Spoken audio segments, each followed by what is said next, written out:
coming up tonight on the news at 6. When a vaccine for COVID-19 is created, who will get it first? We'll break down the state's initial plan for distributing a vaccine once it's available. Plus, your blood type might give you an idea of how your body will react to COVID-19. From Montana's news leader, this is MTN News at 6. Well, good evening and welcome to the news at 6. I'm Marion Davidson. And I'm Andy Curtis. Thanks for joining us tonight. Well, today, Governor Steve Bullock urged Montanans to continue COVID-19 precautions for the benefit of medical workers, and he laid out the state's initial plan for distributing a COVID-19 vaccine once it's available. MTN's Jonathan Ambarian gives us the latest update from the state on the virus. Montana leaders say the challenges of dealing with COVID-19 have been even greater for frontline healthcare workers. At a news conference Tuesday, one of those workers talked about the burden of responding to the virus. All of our job stressors are just magnified as we learn to do things like CPR in head-to-toe PPE, or we learn new methods of putting patients on ventilators while the doctor's hands are inside a plastic box. Or as we have to explain to yet another tearful family member that, no, you can't visit right now, but we'll hold the phone up for a FaceTime call. Charlotte Skinner, an ER nurse from St. Peter's Health, called on all Montanans to come together across political divides to follow public health guidelines. I'm asking you today to stop segregating yourselves into maskers and anti-maskers, and to stand with us on the common ground of science and evidence, which is clearly telling us that masking works. Governor Steve Bullock again said Tuesday he did not want to implement new statewide COVID restrictions, saying that would be unfair to those already doing the right things. But he urged everyone to follow the guidelines that have already been put in place. They need all of us to do more.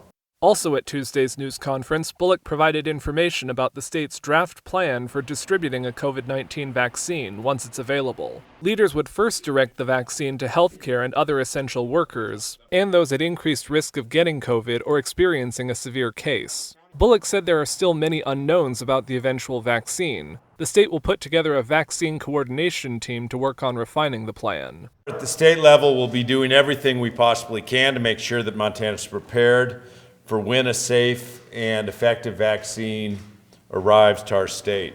Bullock also announced the state has distributed more than $1 billion in unemployment benefits to more than 100,000 Montanans since the start of the pandemic. That's more than 20 times the benefits they distributed during the same period last year. In Helena, Jonathan Ambarian, MTN News. Montana has seen high rates of positive COVID-19 tests in recent weeks. Leaders say that's a sign the virus is very present in the state. Right now, they are working to make sure people who have had potential contact can get tests when they need them. And Montana surpassed 24,000 COVID-19 cases today. About 1/3 of those cases are currently active. The state also recorded new deaths today in Yellowstone, Wheatland, Hill, and Custer counties, bringing the total to 273 deaths. 360 people are currently hospitalized with the virus.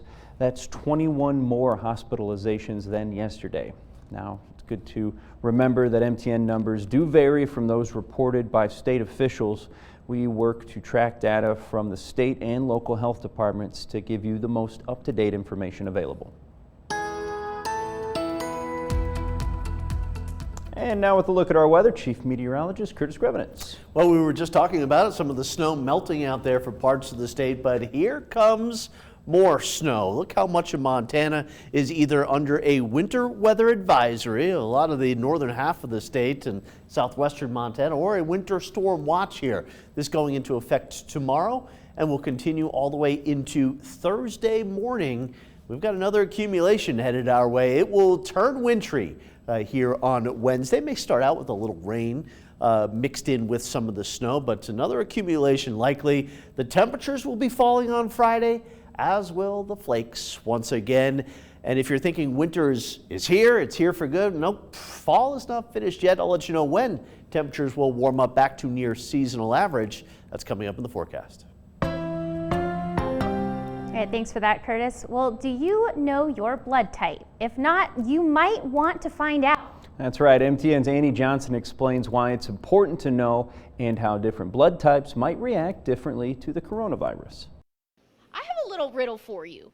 Type A, type B, type AB, or type O. When it comes to fighting the virus, which blood type is the way to go? There is some data that suggests that being O blood type does provide a little bit of protection, and that maybe your severity of disease is not going to be as great as a different blood type. But pause. Just because you have type O does not, I repeat, does not mean you can't get the virus or have severe effects. It doesn't really affect hospitalization or death rates. And the other thing to remember is that your blood type might provide a slight bit of protection against COVID-19, but it does not supersede other risk factors, including age and other comorbidities. But knowing your blood type is good information to know. You never know when you're going to have an accident or need to know your blood type. If you donate blood, they'll always tell you your blood type, so you can always go that route. And there's other options. You'd have your doctor order a blood type for you. You can always do that. So overall, what's the positive of having a certain blood type as it relates to COVID? People who had O or B blood type actually had less severe disease. So they required less mechanical ventilation, they required less renal dialysis, and their ICU stays were shorter. Well, I'm all out of riddles, but just like Dr. Emmerich said, regardless of your blood type, you still need to take just as many safety precautions as recommended. Reporting at Bozeman Health, Annie Johnson, MTN News. Now, if you or someone you know has fully recovered from COVID-19, they might be able to help others recover too. The American Red Cross and many other health organizations are doing convalescent plasma transfers, which the CDC not only approves, but recommends. Your plasma might be eligible to become convalescent plasma, which means that we can use your plasma that has those antibodies to help those who are in the process of recovering or battling the effects of COVID-19. The Red Cross automatically tests donors' blood to see if those antibodies are present and if the donor qualifies. Montana has joined 10 other states and the U.S. Department of Justice in filing a civil antitrust lawsuit against Google today. The complaint filed in D.C. alleges that Google's anti-competitive practices have had harmful effects on competition and consumers. Google has foreclosed any meaningful search competition from gaining vital distribution and scale, eliminating competition for a majority of search queries in the United States. In addition to Montana, other participating states include Arkansas, Florida, Georgia, Kentucky, Indiana, Louisiana, Mississippi, Missouri, South Carolina, and Texas. And still ahead on the news at 6, COVID-19 has been tough on a lot of people's mental health, including college students. We'll have more next. Montana's news leader. You're watching MTN News at 6. Welcome back to the news at 6. Well, it has been a tough year for many people's mental health, especially with life-altering situations like the COVID-19 pandemic. And as Maya Rodriguez tells us, one study finds that college students are not immune to those impacts.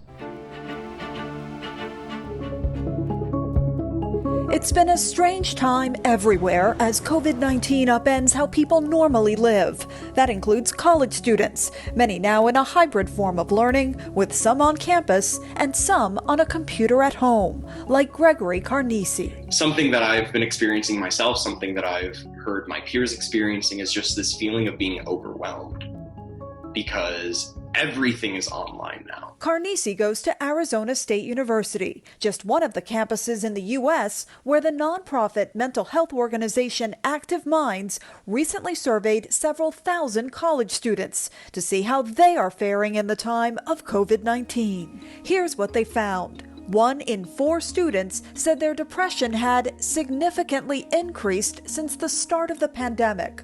89% of the students surveyed said they're experiencing stress or anxiety, and 56% said their daily activity had decreased or significantly decreased. We have to remind people, you used to walk 3 miles a day to and from class, or you used to be out on the field running around for soccer practice, and you're not doing that right now. So how else can you fill that gap and that void for yourself? Allison Malman with Active Minds says it's also important for colleges and universities to tailor student access to mental health services, since so many are no longer on campus as much.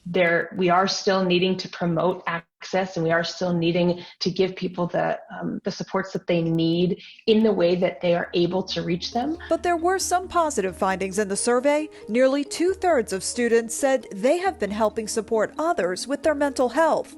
And more than 77% of those surveyed said they feel optimistic about the future. Gregory Carnisi says he's just taking it one day at a time. I really kind of think the best thing that's worked for me is just having grace and mercy with myself and just doing your best day to day, even if that best is just getting out of bed and like making yourself breakfast. Just like these basic things, that's enough. As everyone keeps trying to find their way through these tough times. I'm Maya Rodriguez.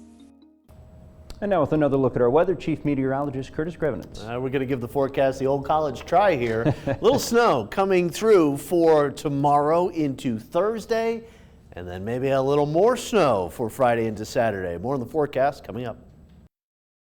Now with Chief Meteorologist Curtis Grevenitz. All right, welcome back, everybody. No, you are not looking at the planet Hoth right here from Star Wars. You are looking at geyser towards the Highwood Mountains. Some clouds and certainly some cool temperatures out there. 31 degrees right now in Great Falls.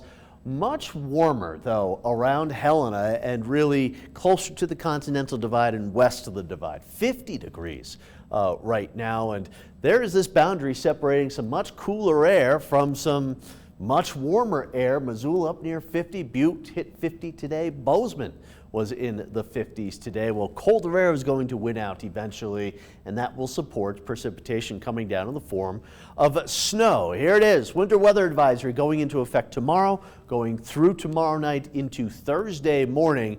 And here's what I'm thinking, the plains 2 to as much as 6 inches of snow here. The valleys, including Helena, down there around Bozeman and Townsend, more like 1 to 3 inches. This won't be quite as much as what we saw over the weekend. And the mountains, down the Divide, out through the central mountain ranges here, up to 10 inches of snow. So you know those mountain passes will be seeing some pretty good slippery conditions. I had a couple of flakes early today, and maybe a little redevelopment of some snow showers and lower elevation rain showers in the southwestern part of the state. The storm that came through yesterday producing some snow through some of the other states here in the northern part of the country. Minnesota, parts of that state picking up over 8 inches of snow here. So a little early winter intrusion into parts of the country. Tonight, fairly quiet here. The snow really ramps up, though, through the day on Wednesday. Tomorrow morning, maybe a few flakes out the High Line here and right down the Continental Divide, but there's not much going on tomorrow morning. But as we go through the day, through the afternoon into the evening, that's when there will be more in the way of precipitation. I say that because there may be a couple of raindrops mixed in, even around the Helena area initially tomorrow, but colder air coming in through the afternoon and the evening, and we're seeing more in the way of snow through Wednesday night into the day on Thursday. Thursday starting out with some clouds and some snow showers, and then the clouds break up here as we go into Thursday afternoon. Still a couple of mountain snow showers. So by tomorrow morning, out the High Line, there may be a little skiff up to 1 inch or 2 of snow, but it's really through the afternoon into the evening that the snow will pile up here off the Rocky Mountain front, out the High Line, and watch around Helena, Great Falls, and Lewistown through Wednesday night into Thursday. I think that's when the greatest accumulation will occur for this area here, central part of the state, overnight into Thursday morning. So let's look wider picture here, longer range. System moving out Thursday. Another one quickly on its heels moving in on Friday. Look for snow to increase Friday afternoon and Friday evening into Saturday. Now, I know another round of snow likely for a lot of Montana, but this storm will be different. Rain and snow getting into the central Rockies as well, which is great news. Still have a bunch of wildfires burning down there in the central and southern Rockies, including California. And look at that, Utah, Colorado, Wyoming, Arizona, New Mexico, getting some much needed precipitation too. Nice to see that. Temperatures tonight, teens and 20s out the high line, and again, not much snow until tomorrow morning. That's when it'll start to pick up. Mostly cloudy skies around Lewistown. Helena close to the freezing point tonight. Watch out for some refreezing. For tomorrow, again, some spotty mixed rain and snow early, increasing in coverage through the afternoon and the evening. You could see why a few locations like Helena, Bozeman, Livingston, maybe Billings with warmer temperatures up into the 40s for highs could support a little mix of rain and snow. Thursday, some snow early, snow moving out, a little sunshine in the afternoon, but look at these high temperatures. Cut Bank 18, Great Falls 20, Lewistown 21. These are mid-January temperatures that you could expect for that month here.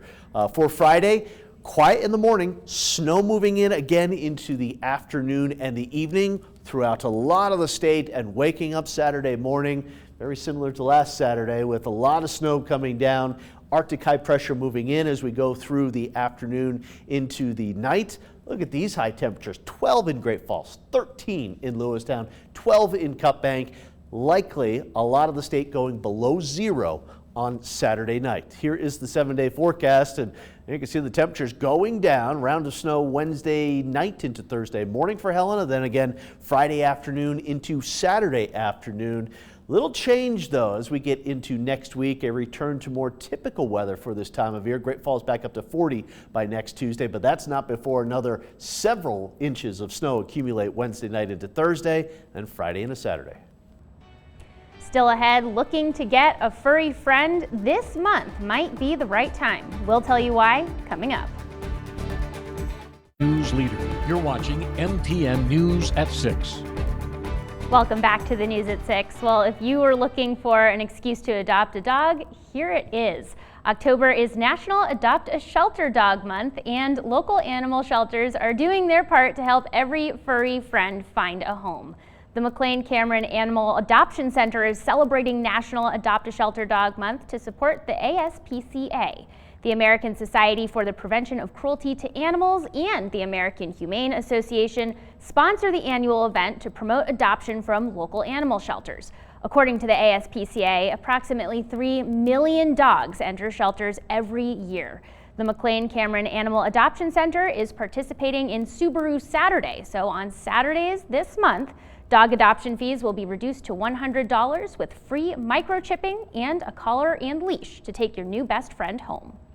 There's nothing quite like bringing a dog home and it finally just clicking that it's in a safe environment, it's happy and healthy, and it can just relax and be its normal self instead of fearful or shy or even aggressive.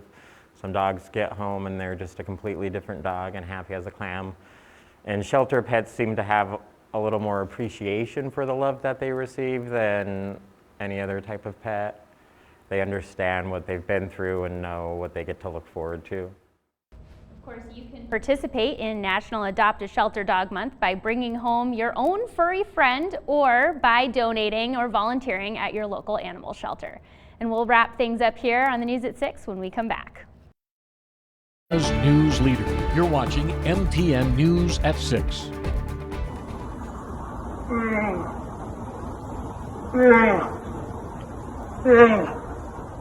Beautiful, isn't it? A black bear gives an a cappella performance while sitting in a tree.